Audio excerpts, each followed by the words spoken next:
Welcome to I Am Creative, the podcast where we embrace the boundless world of creativity. I'm your host, Hala Citron, here to guide you on a journey beyond the traditional boundaries of art. Whether it's how we dress, how we speak, or how we connect with the world, creativity is at the heart of every moment. Join me as we explore the endless possibilities, celebrate our imperfections, and unleash our creative potential.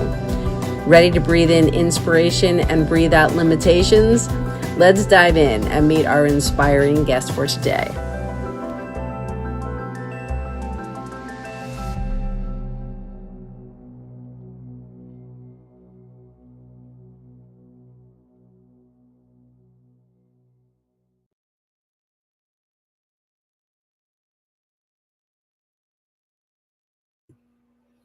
Hello, everybody. My name is Hala Citron, and I'm truly so happy that you are here to join us, and so excited that the people that provided the music going on in the back of my intro are actually here to talk to as my inspiring guest for today. So I don't have just one, but two guests today. So I'm just going to kind of jump right in. So my inspiring guests for today are Falyn, Morningstar, and Ian Morris.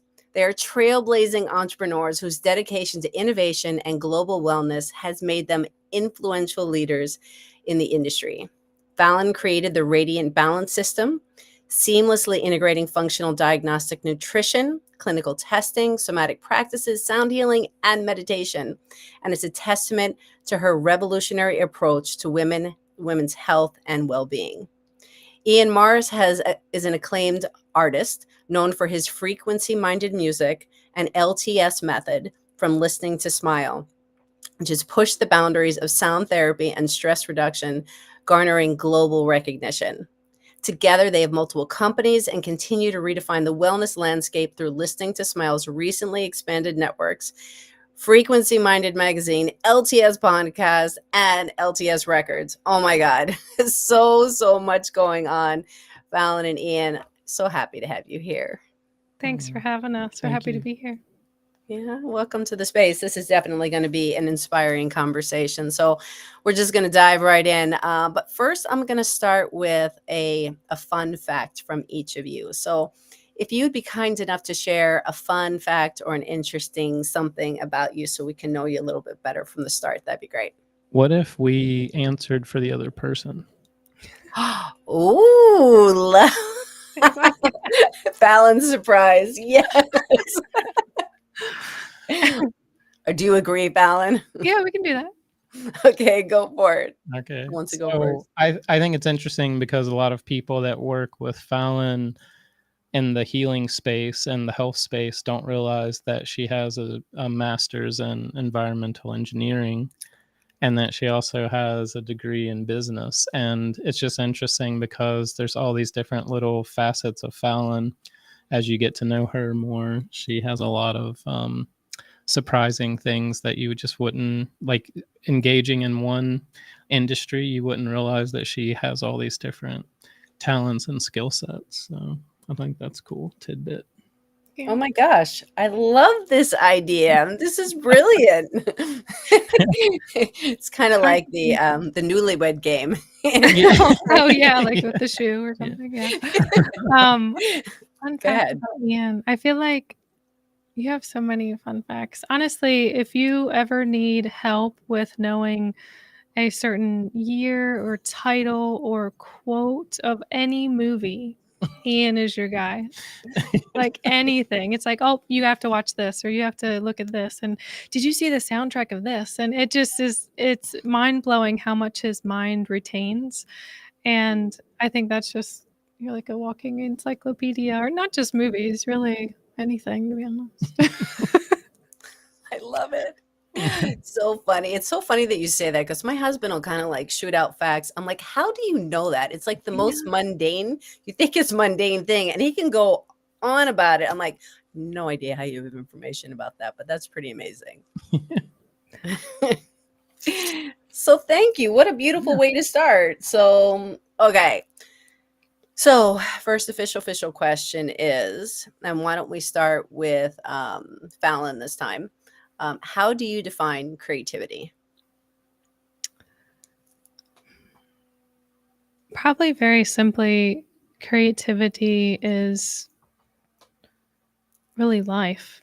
Creativity is how you live your life, whether you, you know, plan out the day in a certain way. Like you can use your creativity to um, bring out your consciousness, really, like your best self, right? Today doesn't have to look the same as tomorrow, and you get to be creative in how it is. So I would just say creativity is life, and that's so cliche. It feels No, like to it's say, true. but yeah. Yeah, you're co-creating with spirit. Yeah. Yeah. Ooh, okay. So go ahead. Is that your answer? That's I was just saying that's what you're saying basically. Mhm. Yeah. Yeah. What do you think, Ian? I think creativity is the architecture. It's very similar to what Falyn said. I think it's the architecture of like our existence. I think it's why we're here, to be creative beings. I don't think we're meant to work in cubicles and do, you know, um, mundane tasks for a living. I think we're here to interact with each other in relationships, whether that's friends, family, or community. And I think that creative thinking skills, a single mom that's on a tight budget that has to feed a family, those are creative thinking skills, just like Colin's saying. But I think also, you know, the viewpoint of what creativity is always poetry, music, art. And I think what Fallon said is, dead on. It's like it's everything. It's like it's why we're here. And I think that it's something that everyone can do. And for some reason, we've been duped into thinking that we're not creative beings. And a lot of that is people associate creative jobs as going nowhere, not making money, starving artists, that type of thing. And so people are turned off to it. And so they just turn off those abilities because they start, focusing that energy somewhere else. But I think as I've grown up and matured and just gone through a lot of life, I think some of the best things that Fallon and I have together is creativity in our business and our relationship and our friendship and just our interactions with other people. It's one of the biggest things that helps us survive, make a living in the world is our creative outputs. I really love how well we speak the same language. So this is what's so exciting when we come together because we completely get one another on this deeper level. And I appreciate so much like how you started the conversation. Fallon was saying creativity is life. It's everything how we plan it. One day doesn't have to be like another day. And then Ian, you add the co-creating with spirit, and this idea that, and it's these labels. This is why I created I Am Creative. It's to expand this definition of going beyond this idea that, well, you're labeled this. You're labeled an artist because you're a creative person, because you're an artist, because you know how to draw or paint, because you know how to dance, because you're a musician. There's these titles. But what you're saying is that I love that word architecture within this. This architecture within the building, within the structure, it's kind of like you can break free and just create your world, even though it feels like, I guess if we can talk to, I'm so curious. I just want you to share more of who you are and kind of how you got to these realizations along the way. And even just you mentioning, Ian, that Fallon has a business degree and kind of like a sciencey background, and then how you kind of like, I just want you two to share more about your journeys of how you got here in this creative way. Yeah, honestly, that architecture term reminds me of the movie that we watched, That's Inception. so funny. I was about to say the same thing. Yeah. Have you ever seen Inception? Kind of a I side note. haven't. No. Fantastic movie of creativity Okay. and how you can create in kind of the dream space and Mhm. going in dreams within dreams. So it's a very intense Leonardo DiCaprio movie. Yeah. Okay. I heard of it, but I haven't seen it. Yeah. Go ahead. Sorry. Yeah, but how I got here and kind of broadening the perspective of creativity. And I think it's so important of what you're doing because I wouldn't have considered myself creative. And sometimes I still find that block because it's almost like we've been ingrained with the artists and the musicians, those guys being creative. And Mhm. I think when we can broaden that scope and look at, okay, like the timeline of things, right? I did dance as a child. I did guitar, and that kind of got thrown to the wayside. And then I went into more of sports, so volleyball, soccer, and then transitioned into business and in college rather. So having said that, it was almost like I didn't really have a clear direction on where I wanted to take my life. So business was just that safe bet, right? And so we I got into local government, which then that shifted me into environmental engineering. So it's interesting how I can go into business and then have a full-time gig that's able to support me in expanding my learning palette, if you will, because I'm a really curious person. I love to learn. So I was like, oh, I'll just go back to school. And I was really interested in the environment. So that's how I got into the environmental engineering degree. And then my health started to kind of talk to me in ways that didn't feel good, right? Bloating, emotional eating, hormone dysregulation, gut dysfunction, all that stuff. And so then it was almost like I was shifted into the health space.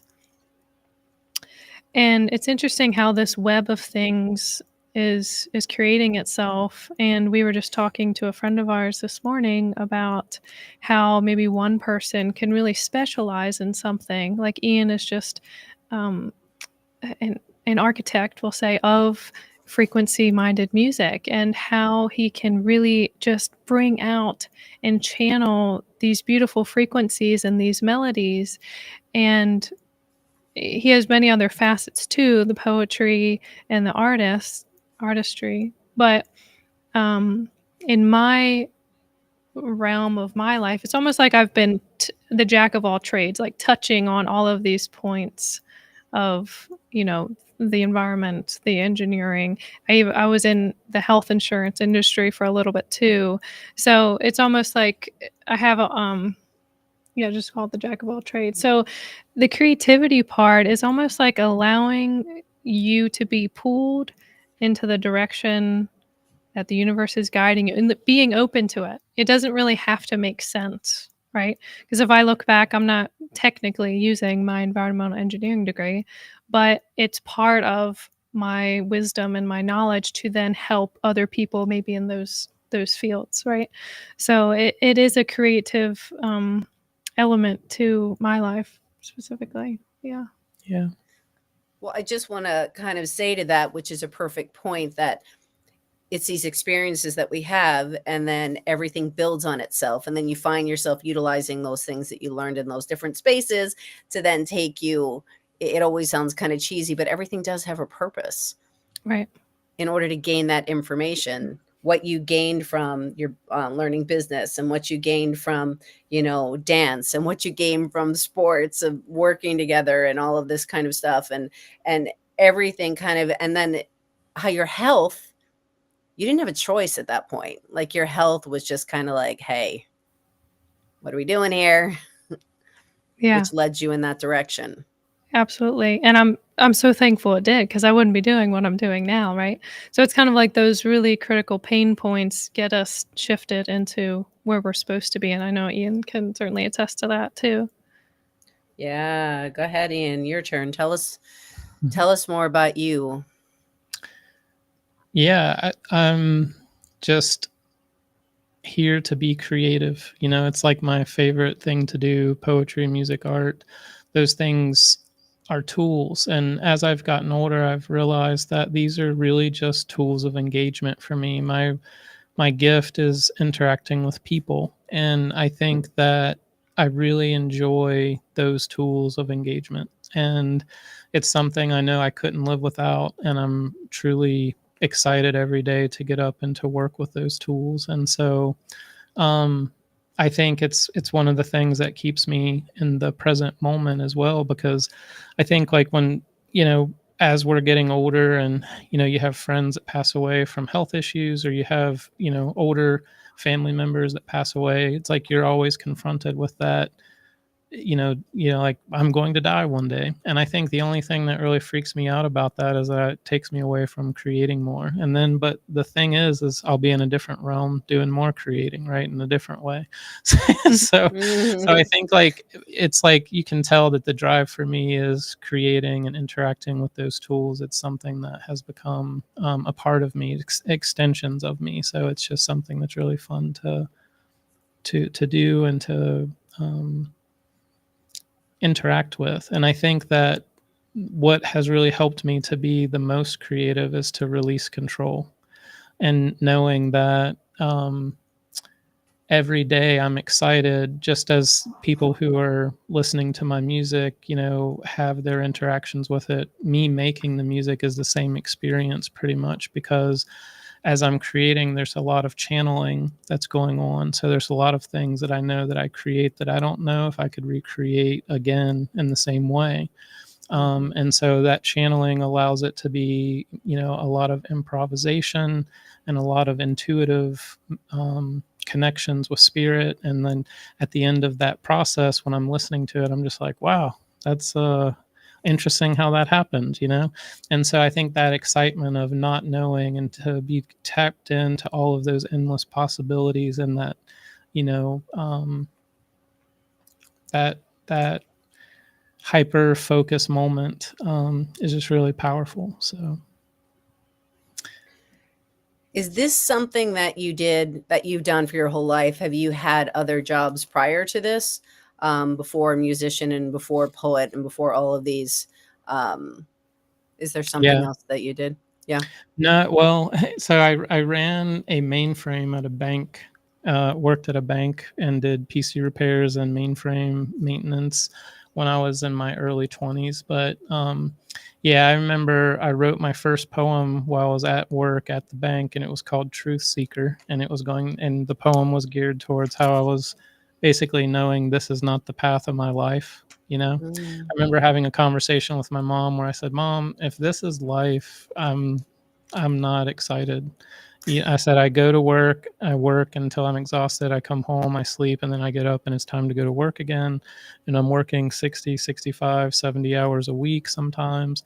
And I'm getting paid well. I remember, in my early 20s, it was like well over, I think it was like $27 an hour, and was getting time and a half and getting paid. But it was like, back then, that's a lot different than it is now. Like, it was a different. So for me, like, to be 20 years old, 21 years old, and making that, I was, excited about that path. But after doing it for a year and a half, I realized, like, this is not what I'm here to do. And even though it would have created stability for me, like, I remember the guy that I started working with the same day is now the vice president of that bank, right? Wow. so, Wow. so what's interesting is that's an interesting to think about your life path. And I know for me that I had to make things uncomfortable to have the shift and changes that I needed to get connected to my new path and my new life. And I think that there's certain people who are very refined and targeted in what they're here to do. And I think there's other people who are here to be more generalized and to be more of guides and overseers of information and people. And yeah, I think everyone has their calling to do it, but I think there is this thread of creative thinking skills that go into every single thing that we do as humans. I love the words, release control. Everybody, we know that's not always easy to do. And being aware of your life path, because that definitely is a choice. That's making a choice in the moment. And some people might say, well, that was really brave of you, because you had a full-time job with benefits and security and all of these things. That was very brave. Would either one of you say that that's the right word to say, brave? What do you think? Well, I think it is brave and courageous of people to go outside of the norm. It does take a certain person, and I know when I left the government job, and then I went and left the insurance job, my family was like, "What are you doing?" Like, and it was Mhm. hard because, at the time, Ian and I weren't together, and I only had one friend that was kind of moving in the entrepreneurial space, but there was no really support or understanding there. And so it does take bravery and courageousness. But I asked myself, would I rather be in this like kind of metaphorical prison where I keep getting sick, or am I going to, you know, try something new? And it's okay if it fails. I'll just pick it up and do something else. But if I'm going to be, look at my life at 80 years old and look back, I'm going to be heartbroken that I didn't be quote unquote brave, right? So, Yeah, and I Yes. think I would just say yes, it is bravery, but I think most people, like Fallon said, don't see it that way. I think they would call it stupidity or, a lack of commitment or something. But I think really, when you look at a majority of the people who have caused change in the world, most of them haven't never even graduated high school, right? So telling them to do the system, I remember there's tons of thought leaders that are in that world of mind over matter and manifestation, and all of them say the same thing, like, you're not going to make a difference or change the world at a 9 to 5 job. And so there's a decision. People can keep that stability in that 9 to 5 job and still find time in their life to create that change, right? So for me, like, what I'm saying in that is there are some people who work a job and they see it as a job and that's what they do. They put in their time and they have that insurance, the benefits, all the different things that go along with that. But then on the weekends, you don't see them. Like they're chasing their other mission of why they're here. And some people can do that balance very well. I've seen a lot of my friends do it very extremely well.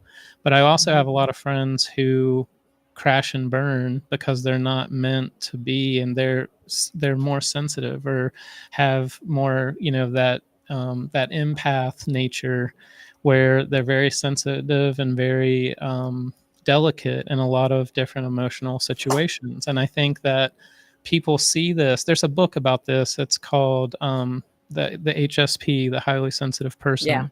Yeah. And I think these people are superpowers. And again, it's the same thing. People view it as a weakness or that there's something wrong. But these people, they're taken out of their environment. I remember there's some quote where it's like you take a fish out of water and try to get it to climb a tree, and it's like, I can't do that, right? It's like, I'm not meant to do this. This is not my calling. So I think a lot of times society puts people in the wrong environments and then criticizes them for not being successful. And I think that's one of the biggest faults in our modern day society, is that we're not putting people in their right positions. mhm. I know that Mm. some companies, they'll do like those Enneagrams or like the Myers-Briggs, or even maybe even human design, where they're trying to put their employees in better spaces so like the person can thrive, but also the business can do even better. Mhm. Yeah. That's And right. there's that creativity within the business. I mean, it's not I mean, in my opinion, it's not to say that every 9 to 5 job or every job like that is kind of like stagnant, because there are people Mm. that go in and they like what they do, and That's they're right. some Yeah. people are also kind of like, it's good now, but I'm kind of preserving my energy for these other things, like you said, Ian, with like balance and maintaining. Yeah. um uh I think there's that point to where it's when people become resentful and when people become bored and when people become empty. I guess from my point of view, it's just like that's where people start to feel like the creativity is lacking, because there isn't the connection, because they're not problem solving, because you know, um, they're not challenging themselves. They're not, like you said, Fallon, failing. Like, you need to fail and Mhm. realize what works and what doesn't work and all of these things, because you're experimenting with things and realizing who you actually are, like expressing yourself. Yeah. Yeah. I Yeah. guess that's where people feel dead. They're like, "Oh my god, I have to get up and go to the same thing." Whereas there are people like, "I love what I do. I get to do this." Um, so yeah. I was just gonna say, I remember my insurance agent for cars. he was like, I love doing this. I love getting up every morning and being a part of this and doing the job that I have. And I was like, wow. And, for me, that's not something I would find enjoyable. But I think like all of us, there's people who don't need to be pushing the boundaries, they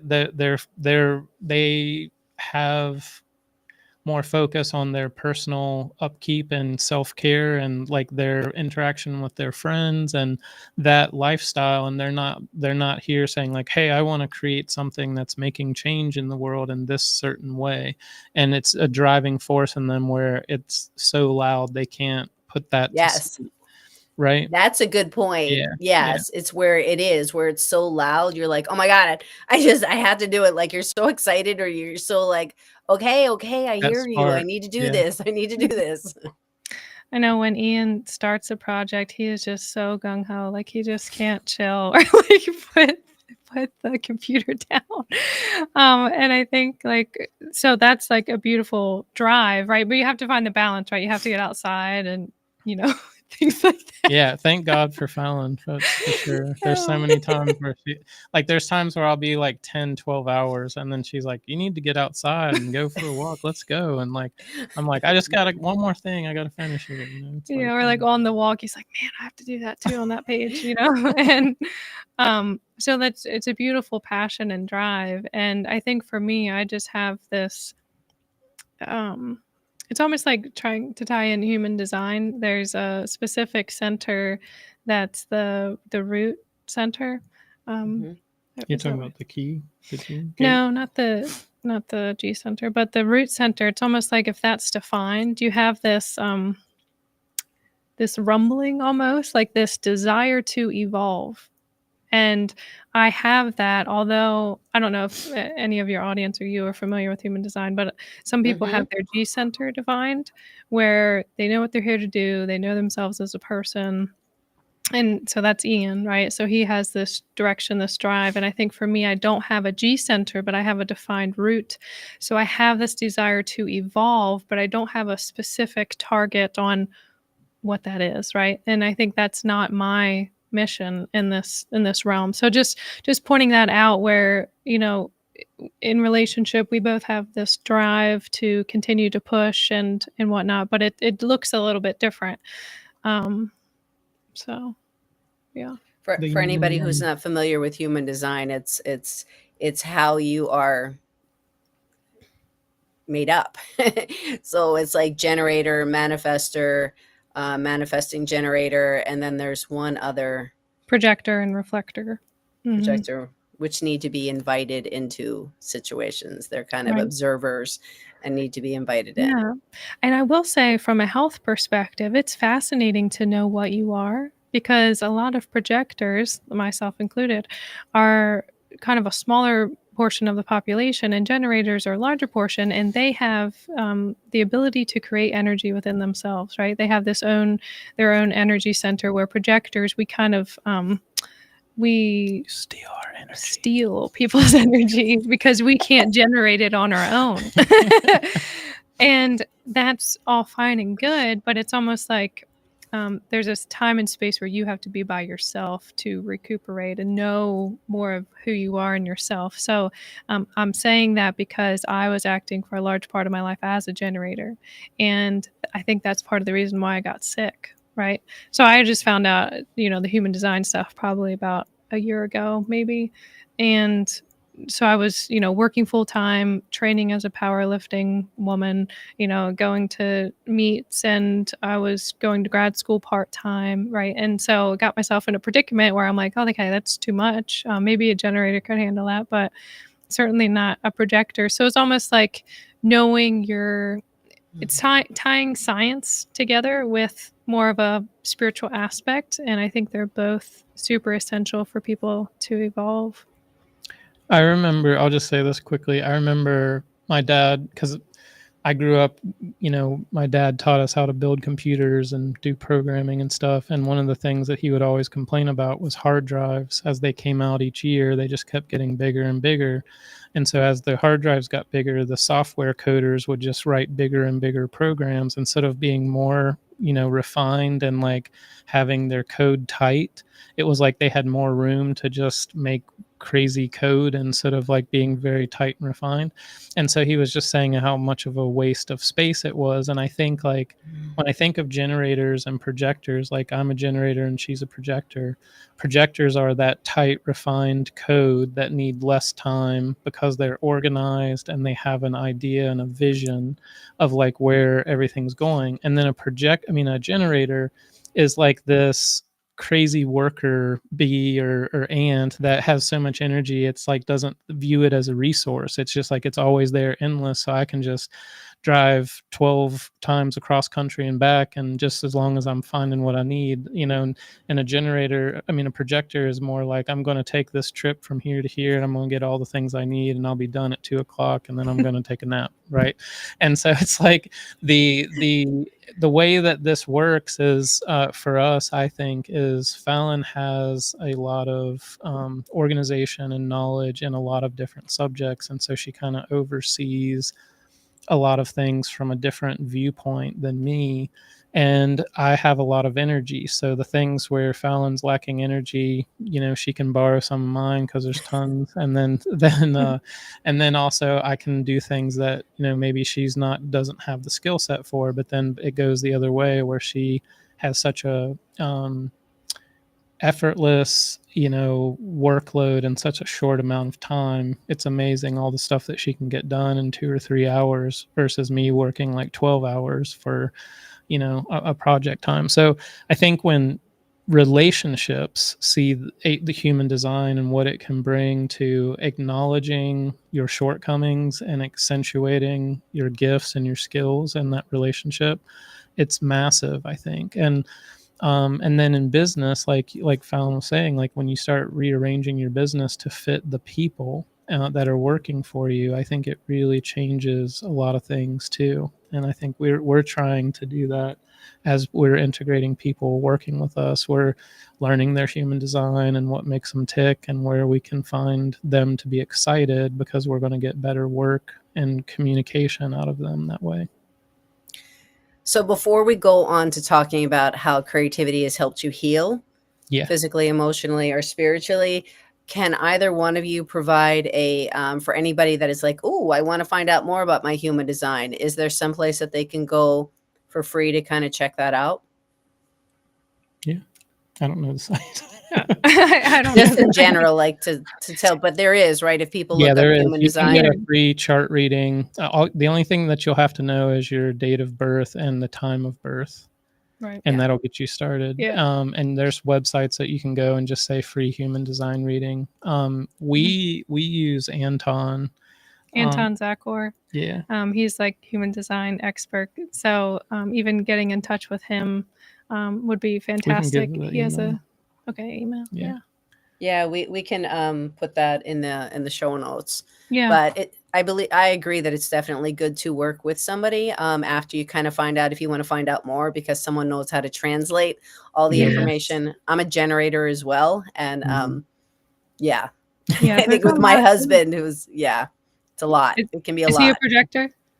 Or is he a generator? I thought he was a projector, but I think he's a manifester. I was shocked because he is much more like, he needs time to process information, where I'm always like, why is it taking so long? And after so many years, he's kind of like, I have to just understand that that's how he is built. That's how and for some reason, after 33, 34 years, it hasn't sunk in. I still get frustrated because that generating is kind of like, I'm like, okay, let's do this. And okay, there's this. And anyway. No, totally get that.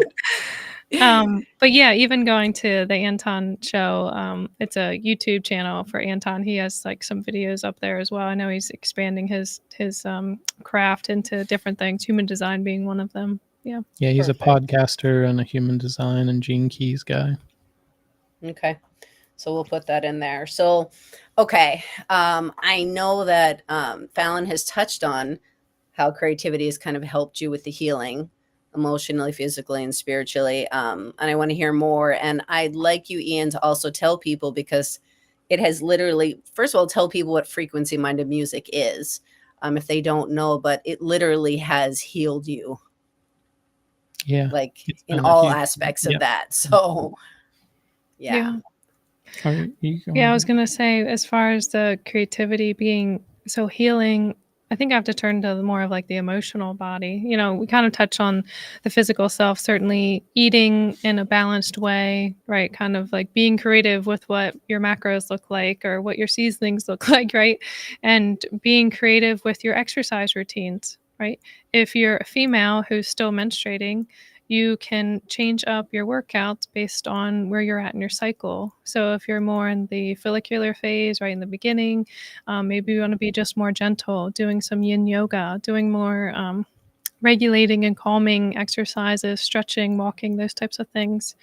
When our hormones are more up, certainly during the ovulatory phase or the luteal phase, maybe that's when you want to do heavy lifting.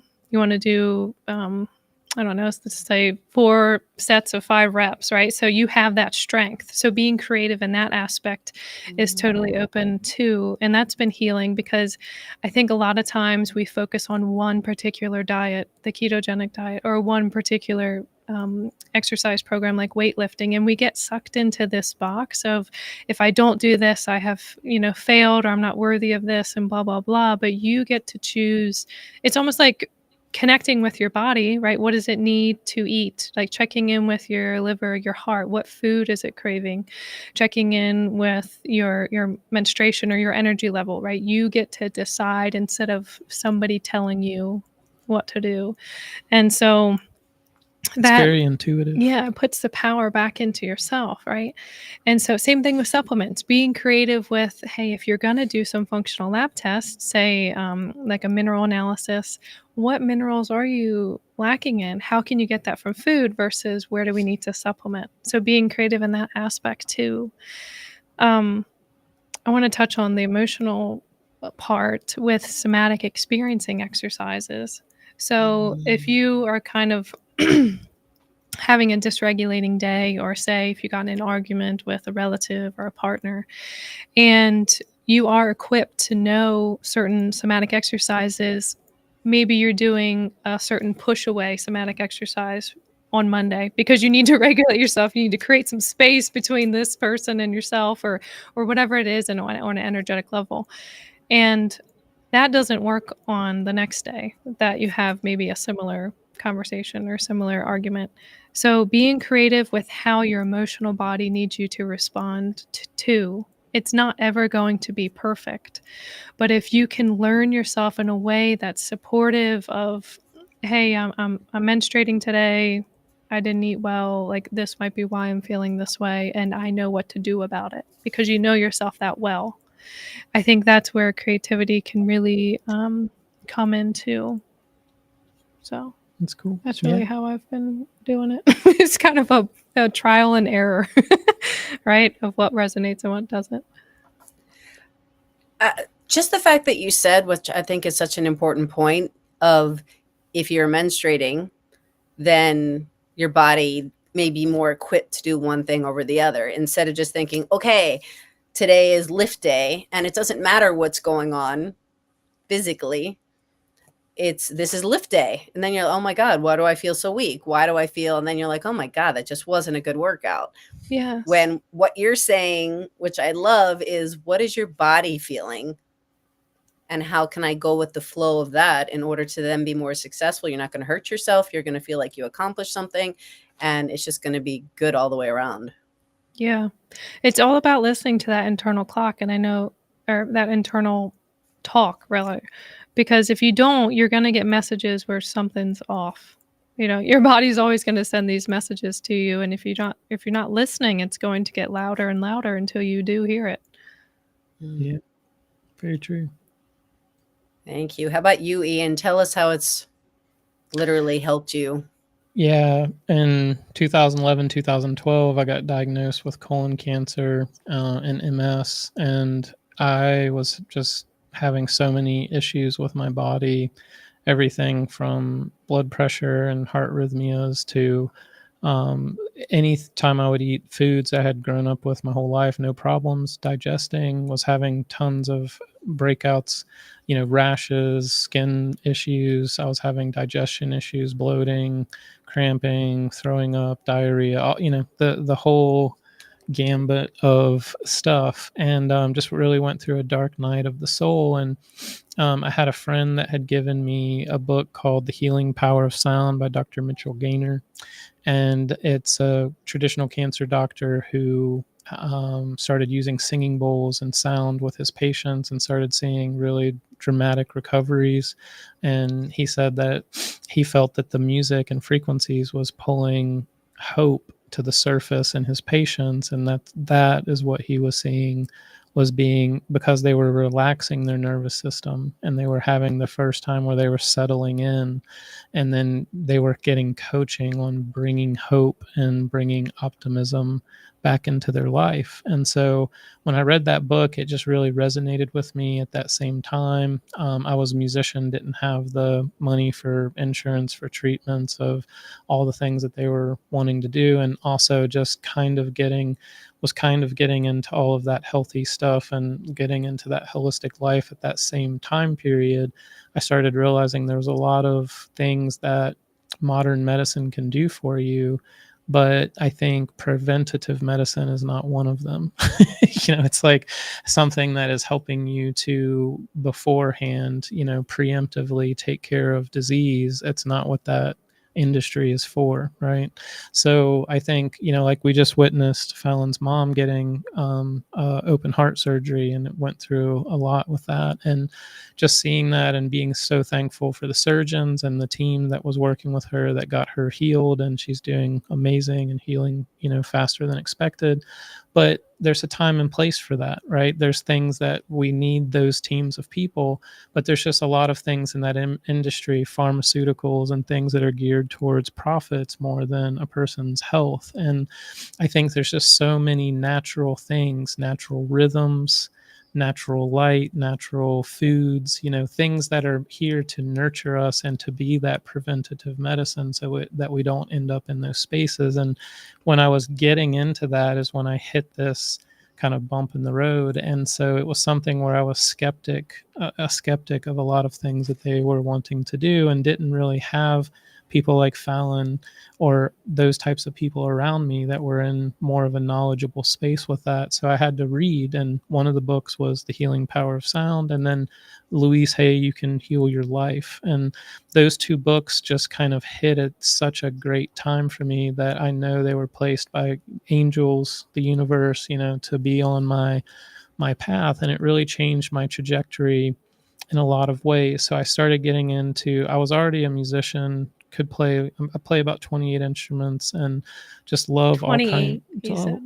love You all play kinds of, 28 instruments. yeah. And I just So love remarkable. Yeah. I love all kinds of music. And just so when I got into this, I started realizing that there was a difference between entertainment based music and healing based music, and I started really getting into the intuitive side of bringing those channels in and co-creating with spirit music that was geared towards the nervous system, geared towards not only soothing it but also challenging it to help breakthroughs and to help move stagnant energy. And so over the last 10 years, 12, 13 years, I've been really exploring that on a daily, weekly, monthly, yearly basis of how much can we invite people into familiarity, and then how much can we challenge them to help create that movement of stagnant energy that really needs to take place for a breakthrough. And so for me, every day I'm listening to this music and to this, connected to that channeling of creating that with spirit. And it's something that I pray and I ask God to help clear my vessel and to bring in what is needed for that month of the people I'm working with, and then just really do my best to stay out of the way and to let go of control, and to really, there's times I was telling Falyn where I'll set aside time to make a happy song. I'm like, I just want to make something happy, and something extremely sad will come out. And I'm like, okay, well, that's where we're going with that, right? And in the beginning, I used to be so frustrated because I would try to control it and try to be, and like I knew best. And as I started getting into this process of co-creating with spirit, I realized there was just so much that I'm here to bring through, but it's not in my control. It's not for me to control. And so there's a lot of times where I'll put out music because I feel led by spirit to do that. And I won't feel like it's like, I'll feel like, oh, it's okay. It's an okay piece of music. And then my community will be like, this is the best song you've ever done. I love this. It made me cry, And for me, I'm like, oh, really? And like, there's times where I think this is the best thing I've ever done. And then like, people are like, it's all right. So I think like me learning quickly that I'm not making music just for me when I'm in this environment.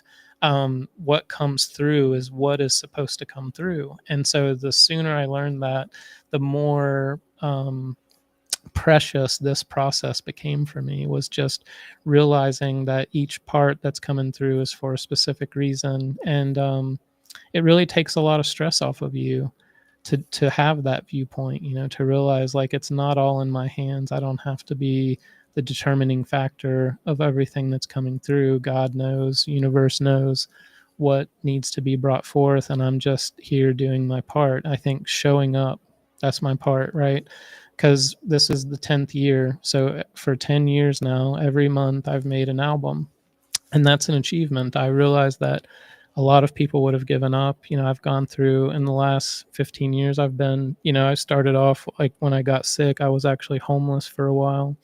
And so I went through just a lot of peaks and valleys, and a lot of struggles that I think a lot of my friends acknowledge and a lot of people around me acknowledge. Like, I would have given up on the first year. That would have been too much for me. And so I think like my job is to consistently show up, and then spirit brings everything else, right? So it's pretty fun.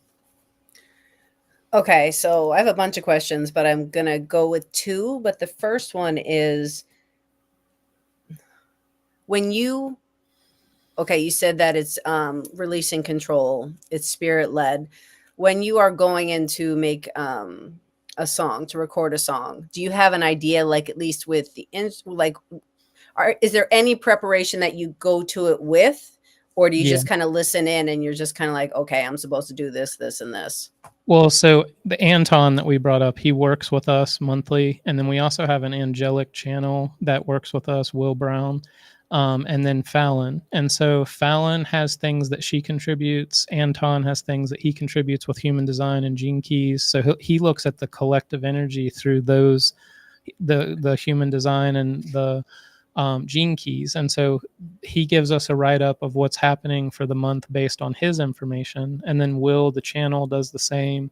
And then we look at Western and Vedic astrology both. And so what we're doing is we're trying to do the best we can to create a middle ground for the collective energy each month on these albums.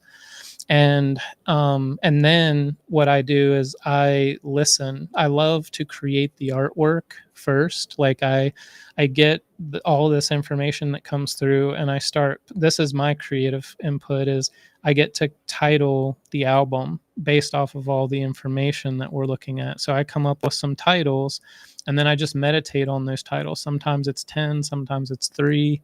But I take those and I narrow it down to 1, and then I start the process of the artwork. And for me, the artwork is my favorite thing to do first, because it's creating a visual that I now can create a soundtrack to for people. And so I don't know if you had a chance to look at the January album yet, but the Blueprints for a Rocket Ship we did is my poetry book. And so it has artwork and poetry, but it also has music that goes along with it. And this is definitely this month was the most music I've ever made in the whole 10 years. We did 30 tracks for January.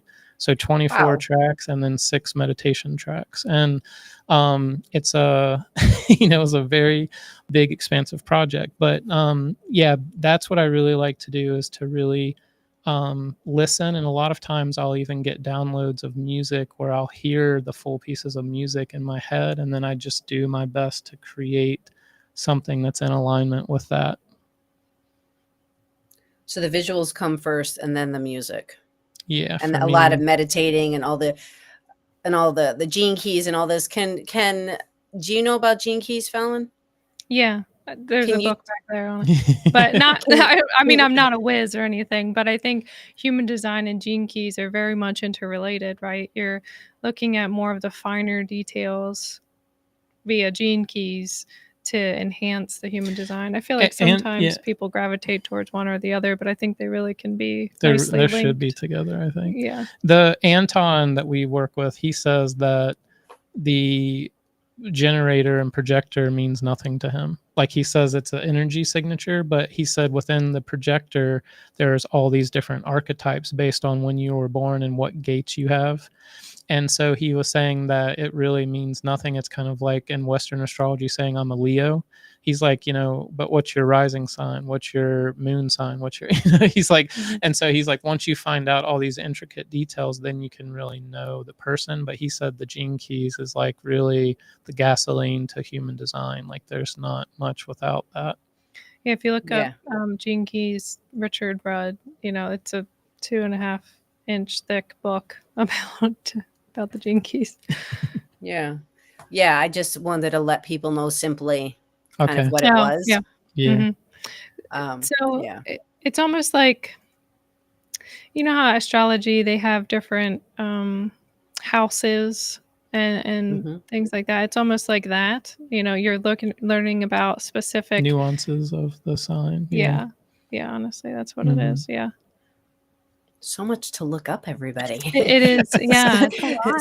So And then much there's information. numerology, right? We can throw in that too. There's so many things. It's so interesting to hear about the process and what you go through in order to get to the end product. Um, I was curious about the other question was about your actual physical health. Like what you listed is a lot of diagnoses. Like people hear like colon cancer, MS, you can't eat, Yeah. basically. Your body's rejecting everything. Did you do any Western medicine or did you do this was all natural healing? Yeah, all natural. There was a lot of trial and error, and I had to learn a lot. But I started really getting into like two of the books that really helped me in the last 7 years. Like during COVID, I got diagnosed with diabetes. My dad was diabetic, and so I watched the blood pressure medicine and the insulin. Just his health just kept declining ever since he got put on that. And there was some things about his mood that changed that were good because he was a very moody dude. But it was nice to see that. But there was just so many other health declines once he got put on that. And so I told my mom and family, like, I'm not going to do insulin or go to the doctor even. I'm going to figure out how to beat this. So there's a book called Reversing Diabetes with Diet by Dr. Neil Bernard. And that book was massively helpful because it really starts talking about the problem of diabetes. It's not sugar, it's fat. And so when you start looking at the fat and sugar combinations in your life, you can start targeting how to help your liver heal. So it's actually your liver that you're wanting to detox and to have releasing of fatty buildup in the liver, which they call fatty liver, is the problem of why diabetes starts. And so one of the things that they won't tell you is that diabetes 1 and 2 can be reversed. They'll say that it's impossible, but that's not true. So foods that you eat are a huge part of helping you to heal, and fruit is probably 80% of the game. So fruit has enzymes and just it has the natural healthy sugar that your liver needs to store that will help the liver to keep that balance in the body. So I just learned a lot from those books. And then also the medical medium has a book called The Liver Rescue. And that book is really massively helpful too. So yeah, it took me about a year and a half of eating pretty extreme because I was pretty strict because I just wanted to really beat it. But yeah, a year and a half of that. And still from time to time I'll have little fluctuations if I'm not sleeping and not eating correctly. I can tell like it's not like massive, but I'm like, oh, my sugar is being weird, right? So like I definitely know that it's 95% better than what it was before. And it's something that I don't even have to worry about taking my sugar or doing any of that. I can just internally tell when things are on and off, just because of spending that intimate time in learning the nutrition, learning the information, and starting to um, make that more of a daily practice, in my diet of learning that. So, yeah. So for me, I am cancer free. I'm doing a million times better. I have probably got rid of 90 to 95% of the MS. And again, MS is really triggered by stress. And a lot of people will notice that there's differences in sleep. So getting a lack of sleep will really trigger MS symptoms. High stressful situations will trigger MS symptoms. And so for me, a lot of the things that I dealt with in the beginning with all of that is completely gone. And a lot of it is because of I am dealing with this frequency music daily, and it's something that's a part of my life, hours and hours a day, right? So that's one thing. But also just having people like Falyn around me that are helping, to, keep that regimented approach to life, making sure you're getting good sleep, good diet, moving the body. And so I'm thankful for that friendship and partnership, and doing that, and that we can encourage each other and help the other person when they're feeling lower energy and stuff. So One thing I was going to say with the liver, it's not just having it be called fatty liver because you're eating too much fat. This can be an accumulation of pesticides or of pharmaceuticals that you may have taken, or even, the birth control pill can impact the liver. Even if you have iron dysregulation happening, right? If your minerals get imbalanced, which is the first thing to go when you are stressed, right? We burn through more minerals when we're stressed. And so, iron can kind of be stored in the liver, which is not good. It can rust the organ. And now, thankfully, we are innate beings where we can regenerate and heal from these things. But it's almost like you don't know what you don't know. And I think a lot of people don't know that organ is essential for a lot of things.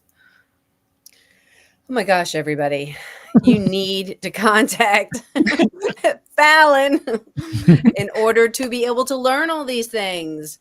It's in the case of health, like everything that you just said, that's like a ton of information right there. All of these things that we don't know about our own bodies. And Ian, just the fact that with everything that you've created with your music and with this intention and these words of releasing control and finding out about who you really are and beating cancer, colon cancer, and handling your MS and handling digestive issues and handling diabetes with naturally. Like that makes people go, what are you talking about? Like that is just like amazing to me. So I need to move to the next. Well, tell me what you want to say, and then we're going to go to the next question because people are going to have to reach out to find out more. I think that I'm really thankful that the first bands I played in were punk rock. And the reason that I say that is like you start learning an attitude like I'm having fun and I don't care if you like it or not. And if it makes you annoyed, good. I'm glad it does make you annoyed, right? That's kind of the punk attitude, right? And I think for me, I'm really glad that was my foundation because I learned a lot about what I don't want to do and and what I want to do in that time period. But something I have never really cared about is if people tell me something's impossible or something can't be done or I shouldn't be doing this. It just makes me want to do it more. You know what I'm saying? Like it's that kind of attitude. And I think like that for me is kind of like what all of this, it's what gave me the courage and bravery to step away from the jobs and to take a chance. It's what gave me the courage and bravery to challenge like my own health and say, hey, I can do this without anyone's help. I can learn on my own and take responsibility. And so I think that attitude was something that was kind of a thread from the beginning of this journey, and I'm just really thankful for that. So I encourage other people that are facing challenges or things like that to really open and learn about themselves so that they can seek and tap into that strength to just not care what the system or society or other people around them are saying. If they feel it, to encourage them to go into that, to tap into it. Okay, so we're going to circle back in a sense It's not the same question. It's a little bit different, and maybe we'll expand just a little bit before we find out how to connect with you. So we'll start with Falyn. Why do you think creativity is important?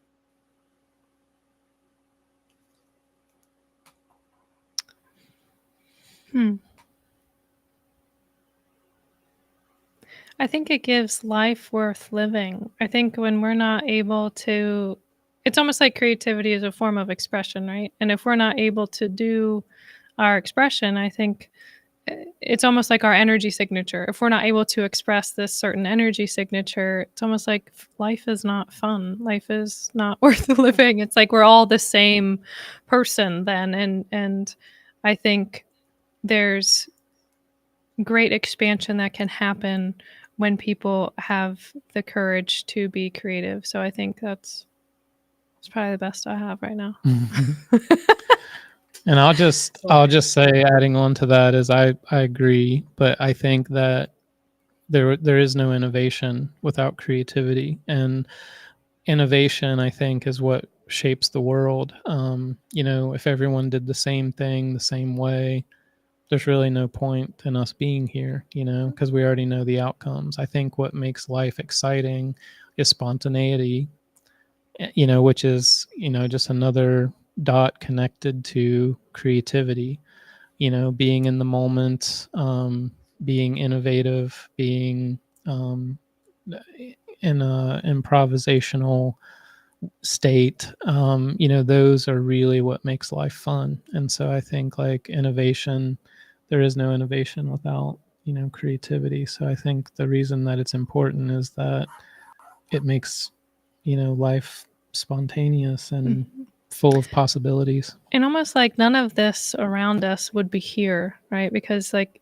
the thought comes first, right? Like imagining and manifesting our reality. None of our gadgets would be here. None of maybe our garden would be here. So it's like the ability to kind of like be creative in your thought is what's going to create your own reality. I was going to say, remember This Is Us, where they showed that episode where the guy that invented the network for the communication on phones. Yes. And it was like showing, so I think, like, this microphone, somebody thought about it, and here it is, and we're talking on the podcast with right, it. That's why it's important, so it's like, right? So, not because it's just this microphone, but you get what I'm saying. But I've had kids in class say, Miss Citron, no offense, but I don't want to. Why do I need to be here? I don't want to be, I don't want to be a painter or whatever. I'm like, guys, do you realize that everything needed to be created? The sneakers that you're wearing, somebody had to come up with the idea for them. Someone had to design them. There's a manufacturer who came up with the idea of the machines that make them. The building that we're in, that's architecture. Someone had to come up with the plans for the building and actually draw them out. And then people had to come in and put it together. Like, everything started out, like you said, with a thought. And then there are the multiple people that get pulled in to actually make it go from point A to point Z. It's there's a lot of the moving parts that happen. So oh my God, you two. So much of what I've heard through so much of this, as you were kind of finalizing things too, was this idea of fun. Was this idea of realizing that we are here to live, to actually live, and not just be a zombie. And in that living, we know we're here for, we don't know how long we're here for, but it's that idea of being excited, everybody, to create and wake up and create your life and just experiment and to fail and to create and to connect. And that's what we're here for. So in all of that, can you please, it's everybody, everything is listed here, either above or below or somewhere, on how to connect with Ian and Falyn, but can you tell us maybe the best places for them to connect? I would say Instagram. Yeah. At Falyn Hunter Morningstar is mine, and then at Listening to Smile. Or certainly email, Ian at Listening to Smile or Falyn at Listening to Smile is fine. Perfect. Thank you, guys. I am so I'm just, this is what I needed today. So I really appreciate you. Yeah, we did too. Thank you so much for having us. Thank you. So everybody, oh my gosh, Thank you for joining us today. I know you could be doing anything with your hour, and I'm so grateful for you to actually spend it with us. So if today's conversation resonated with you, please like, follow, share, spread the goodness. I feel like we have always needed this, but I feel like we need it now more than ever. So remember, if you're feeling stuck in your personal or professional life, also check out my Get Unstuck membership at imcreativephilly.com. And as a creativity doula, I'm here to help you bring your ideas to life. So until next time, we are here every Wednesday at 4:30 p.m. Eastern. Please take the time to explore the possibilities, express yourself, and take time to expand yourself by doing something just for you. Do something fun, everybody. So again, thank you so much. And